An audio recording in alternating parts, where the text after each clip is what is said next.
here's Brody Brazil.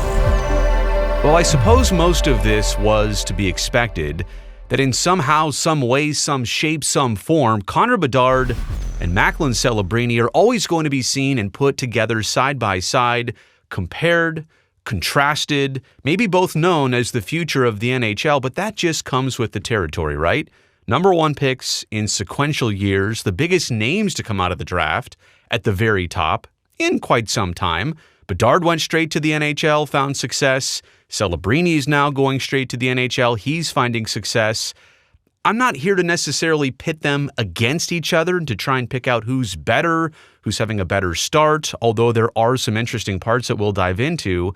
It's just nice to see overall that the league has maybe a next generation of superstars from the top picks of each of the last two drafts. And yeah, you've got Celebrini right now, who's the youngest player in the league.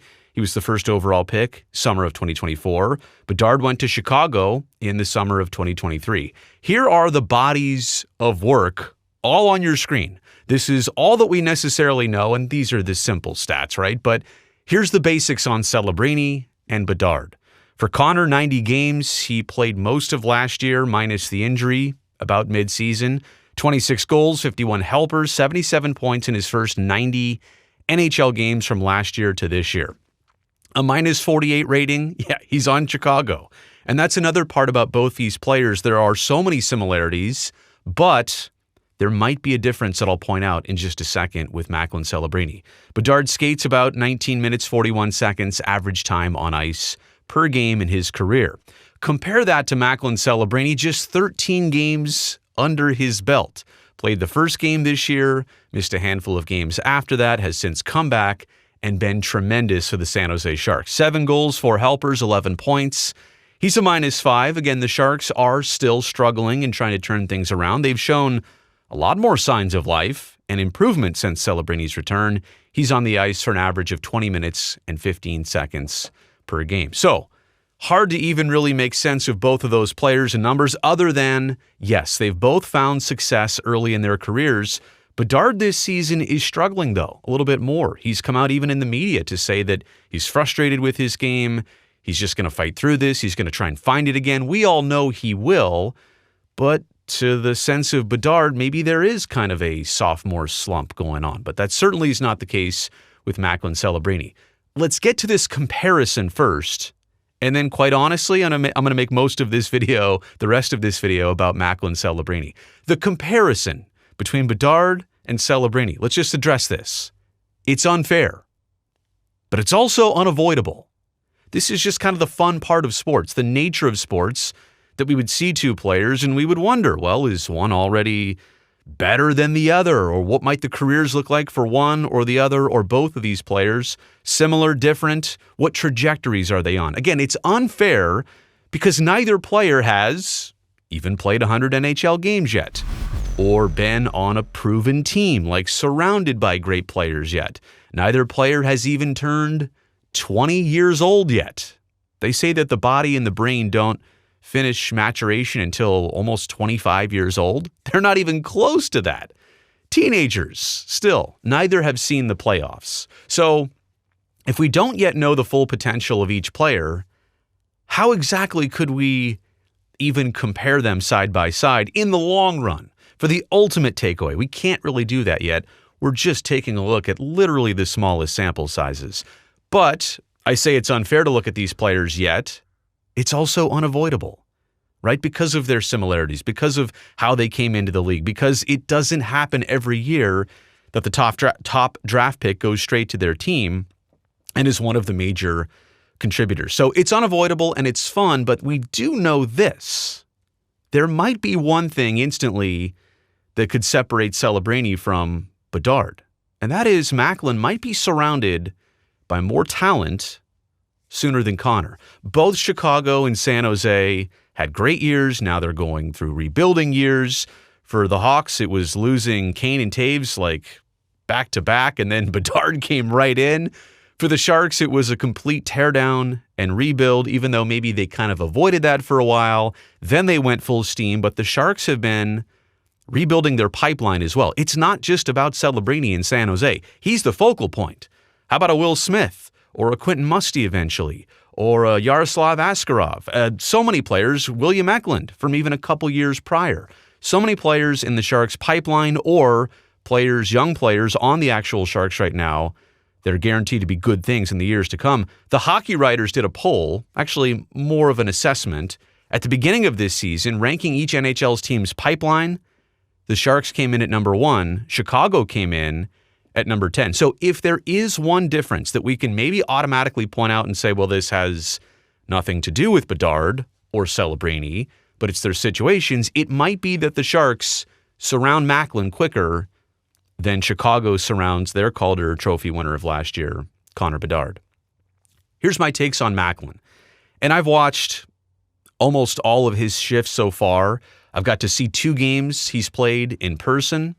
And I don't know that I've seen enough. Like a full season is more of an understanding of a player, or even a first half of a season. He's played less than 15 games. But I'll make these initial assessments on watching a lot of Macklin Celebrini. The obvious thing to me and the most striking takeaway is that he basically never looks down at the puck, which you might think, well, that's simple. I mean, most players are supposed to skate and play with their head up, but he is constantly head up. He's constantly playmaking. He's constantly thinking. You can tell, even at 18 years old, he's like 5 to 7 seconds ahead of the play. And there is just some obvious talent about being able to shoot and have the look-off shot, which we'll get to also in a second, with your head up. And you wonder, why wouldn't everybody do that? Well, they can't at this level. They can't control the puck. They can't make plays and also have their head up literally the entire time. If you watch him, you don't watch the rest of the play, you just watch him and isolate on him. It is tremendous how he basically never even looks down at the puck. To accept it, to handle it, to pass it, to shoot it, his head is always up, rarely ever down.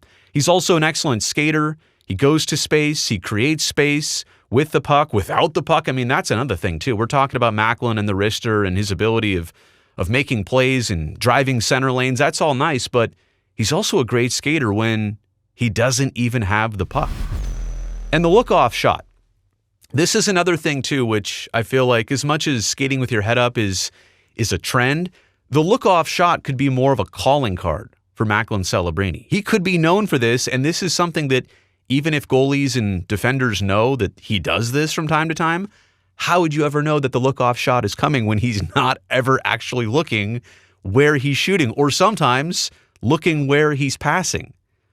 This is one of those things where a player might have a secret or a trick that they like to do a lot. But then teams and defenses adjust to that because they predictably know, they've watched enough video, we know what you're going to do. In this case, how do you know what he's going to do if he's never actually looking at what he's doing or where he's going? Wins a lot of faceoffs, is also a very physical player. 18 years old, your body's not supposed to be filled out yet. Maybe you don't have the confidence to be finishing all your checks or throwing hits, or in this case, throwing reverse hits. I mean, again, this is all advanced stuff for Macklin Celebrini. And I feel like as much as there was the expectation of, I hope he's good, everybody says that he's the guy, he's the number 1 pick, all of this has come as advertised. And I think he's still surpassing expectations right now. Plays a nice 200-foot game, lots of back-checking, a lot of turnover creation. He's all over the ice. I mean, again, you could focus on the points and the assists and the goals and what he does, creating offense and getting the rush going, all that stuff. But it's really how he starts plays on defense without the puck to get the puck back, which stand out to me. And when he's got the puck, he holds it, he protects it. I won't name names, but we've seen Sharks of years past, young Sharks of years past, when they just come in the league, and it's kind of like how I would play the puck. Hot potato. I don't want it. Get it back to you. I'm trying to get that puck off my tape. If I feel pressure, I'm trying to get it to somebody else as soon as possible. And not just to move the puck up the ice and put it in a better position, but also because I don't want to get creamed in a hit, or I don't want to create a turnover. I don't want to cause the turnover. So it's something that he already has. Celebrini does, the patience, the poise to hold and protect the puck and to use his body. These are things that maybe you would have expected from 21, 22-year-old Macklin Celebrini, and we're already seeing it at age 18. If you don't know Mike Kelly, I highly encourage you to follow him on all social platforms. He's an analyst for the NHL Network, also a big part of Sport Logic, does a great job explaining hockey in terms of statistical means and ways, and so he can quantify what you're seeing. A lot of times there's the eye test, and then there's the stats.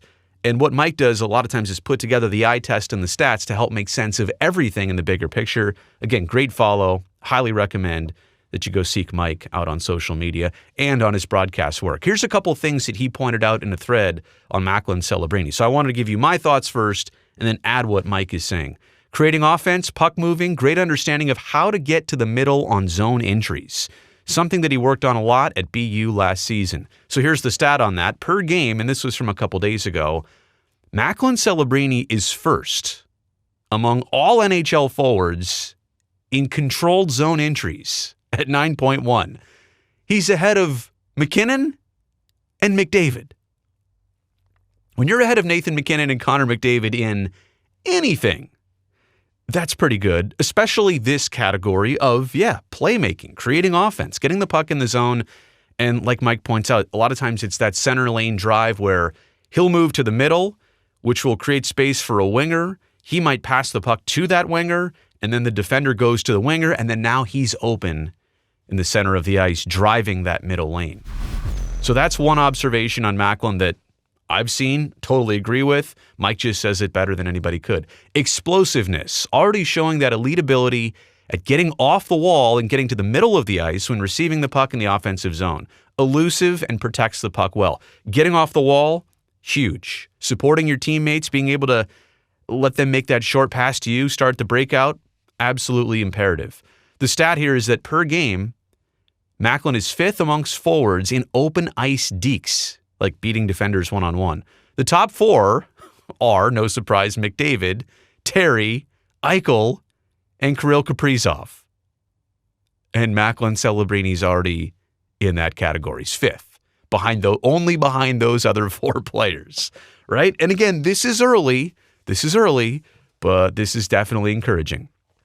Off-puck play. Maybe most impressive is how good he is without the puck this early. Anticipates well, heavy and always winning battles to get pucks back. The stat goes like this. Per game, he's first among forwards in puck battle wins in the entire NHL. 20th in loose puck recoveries. Okay, we'll give him a little bit of space on that one. And 26th in blocked passes. Macklin Celebrini does a little bit of everything, and he's already getting to it. And again, this is not to make this about Bedard versus Celebrini, although I realize a lot of people are going to do that. And I realize that's kind of the aim of this video, but I really wanted to dig in on Macklin Celebrini because I've never gone through this really. Covering the Sharks, following the Sharks, maybe back in the Patrick Marleau days in 97, 98, we knew, all right, he was the number 2 pick and he's something special. And you could see it, pretty early on, but I mean, I was a lot younger back then, but I've never really gone through this where the Sharks have this high of a pick, this touted of a pick, to see what Macklin's already doing and to kind of just use Bedard as maybe a roadmap and a guide. And, Bedard obviously won the Calder last year. Everybody's saying, well, who's it going to be this year? There's a lot more competition for Macklin Celebrini in terms of other players, but who cares about that? I'm more interested right now in watching his development to see if these first dozen plus 15, 20 games, like if they continue on this trajectory, woof, watch out, rest of the NHL. That's the end of this video. Thumbs up down below. That greatly helps me and this video and this channel. And also before it ends, go down there and make sure you've already got that subscribe button hit. That way I can definitely see you back here next time.